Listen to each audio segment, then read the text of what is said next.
Hello बच्चों, let's read the question. The question says that operon is। तो हमें प्रश्न में पूछा गया है कि जो ओपेरोन टर्म होती है, ये जो ओपेरोन होता है वह क्या होता है। इसके लिए हमें चार ऑप्शन दिए गए हैं। हम पहले चारों ऑप्शन को पढ़ लेते हैं। ए ऑप्शन दे रखा है कि operon is a set of closely linked jeans regulating a metabolic pathway in prokaryotes. B दे रखा sequence of three nitrogen bases determining a single amino acid. The sequence C दे रखा है sequence of nitrogen base in mRNA which codes for a single amino acid. और D दे रखा है a gene responsible for switching on or off other genes। E दे रखा है E a segment of DNA specifying one polypeptide chain in protein synthesis।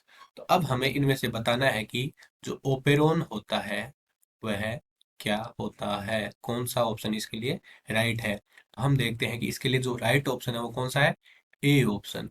तो A option में हमें क्या दे रखा है कि ओपेरोन होता है जो वो एक सेट होता है, इसका set of closely linked jeans. और ये जीन्स का काम क्या होता है, ये रेगुलेट करते हैं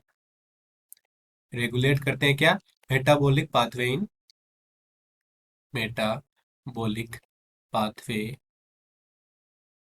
इन prokaryotes, not in eukaryotes, these are in prokaryotes.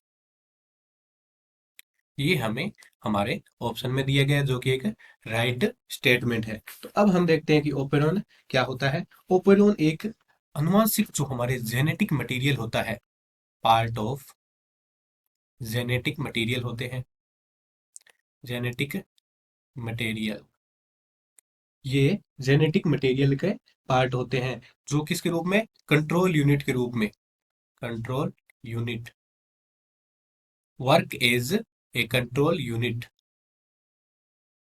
जो जीन एक्सप्रेशन होता है उसमें एक कंट्रोल यूनिट के रूप में काम करते हैं। और दे कैन बी ऑन और ऑफ। ये ओपेरॉन जो है, ये कंट्रोल यूनिट जो होती है, पार्ट ऑफ जेनेटिक मटेरियल, यह ऑन और ऑफ हो सकती है। तो इसको ऑन और ऑफ हिसाब से, ऑन और ऑफ होने के हिसाब से ओपेरॉन जो होता है इसे दो मॉडल्स में बांट सकते हैं।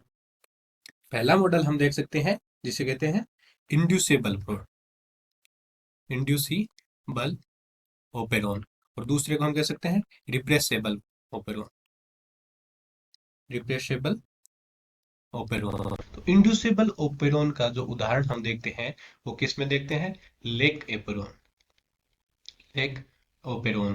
तो लेक ओपेरॉन क्या होता है, लेक से यहाँ पर अर्थ होता है लेक्टोज से।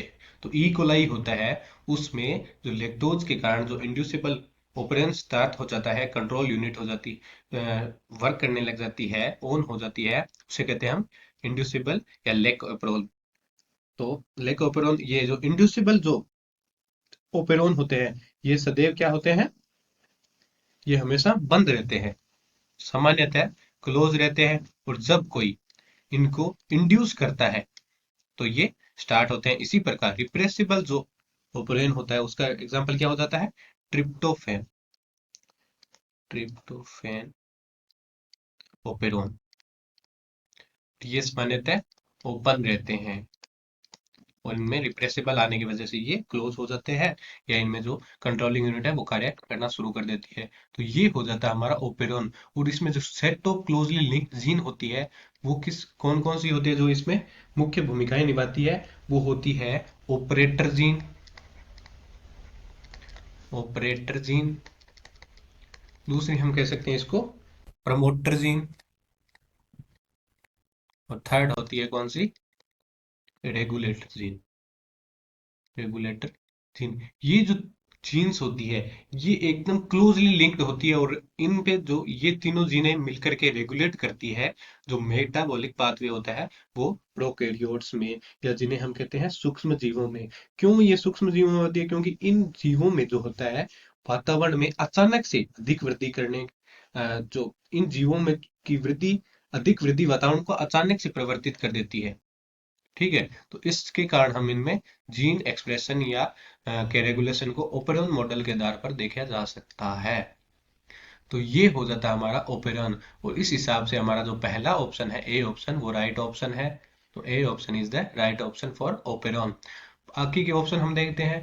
बी ऑप्शन में हमें दे रखा है कि the sequence of 3 nitrogen base determining a single amino acid. तो ये ओपेरन नहीं होता, इसे हम क्या कहते हैं, कोडोन कहते हैं, जो कि एक सिंगल अमीनो एसिड को दर्शाते हैं। सी दे रखा है the sequence of nitrogen base in mRNA which one codes for a single amino acid, same as the B options, it is not called operon। तो सी भी गलत हो जाता है। A gene responsible for switching on और off other genes. तो एक gene कोई रिस्पॉन्सिबल हो स्विचिंग ऑन और ऑफ, उसको ओपन नहीं करते, बल्कि जो सेट होता है क्लोजली लिंक्ड जीन्स का, जो रेगुलेट करते हैं पूरे मेटाबॉलिक पाथवे को, उसे हम ओपन कहते हैं। तो ये भी गलत हो जाता है। तो ई दे रखा है a segment of DNA specifying one polypeptide chain in protein synthesis. तो किसी डीएनए का एक भाग जो कि प्रोटीन सिंथेसिस के समय पॉलीपेप्टाइड चेन को स्पेसिफाई करता है, तो वो एक जीन हो सकता है, स्पेसिफाइड जीन हो सकता है, इसे ओपेरोन नहीं कहेंगे।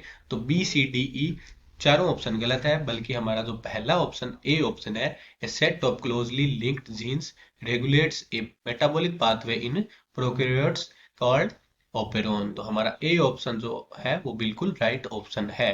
Hope you understand it well. All the best.